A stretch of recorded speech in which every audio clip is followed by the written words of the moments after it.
Greetings. Hope you're doing well today. I wanted to make a short video to offer some help, if you will. Sometimes I talk to therapists and coaches who tell me that a lot of times they feel like they get stuck with their clients, in that their clients feel stuck and they feel stuck with their clients. And I found that there's really a very simple way to start moving that stuckness into a more fluid direction, more toward where the client wants to go. So I've kind of come up with three questions that you can use in your therapy and your coaching. I even use it in my own life when I'm feeling stuck. I've got some big thing I'm going through. If I can remember, I try to ask myself these questions, and it does kind of stimulate the brain to think slightly differently. So, the first question when your clients or you are feeling stuck is, where are you focusing? Now, it's real easy for us when we're working with clients to fall back into the realm of limitation. So, we're spending more time talking about the problem or ways to combat the problem, ways to change the problem. And sometimes we find that the more solutions we have, the more the problem remains. And it becomes this kind of struggle because you can't have a problem without a solution, can't have a solution without a problem. And in some cases, our attempted solutions end up to the solidification of the problem. So just being aware of where you're focusing.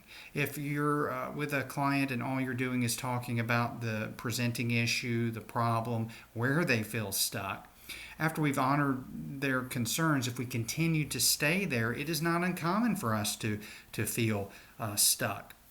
I talked with someone a while back who they were stuck because all they were doing was trying to help the person do thought stopping and change their thoughts and try to think more rationally and logically, which is a beautiful thing.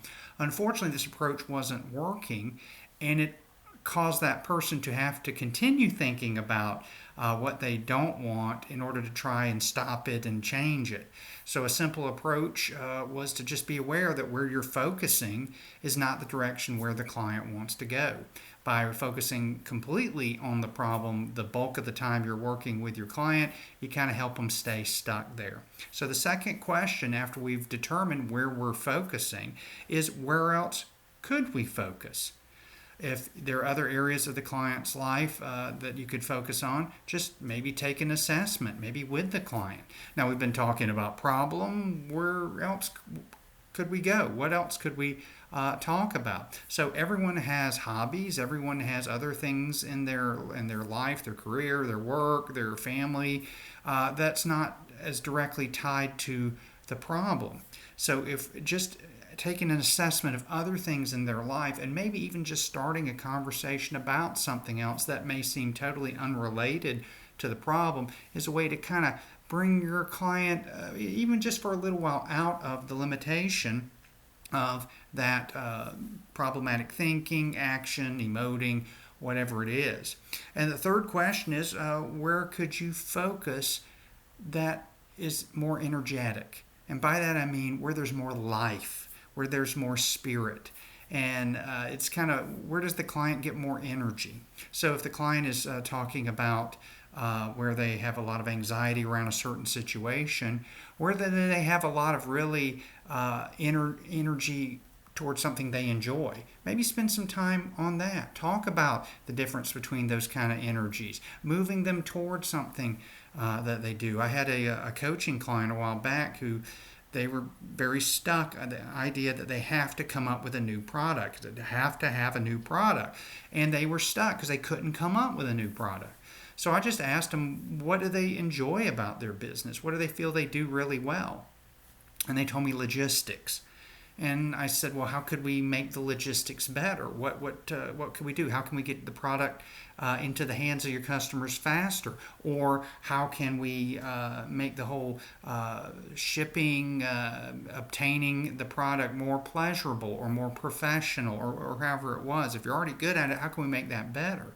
So a session or two focusing on that, where the client felt energized, suddenly they got a new idea about the product. So they by getting out of the stuckness and focusing on another area where there was energy, that's gave them that ability to have a little more insight on things without the focus on what they don't have. The more we focus on what we don't have, as one of my mentors said, you can never have enough of what you don't want.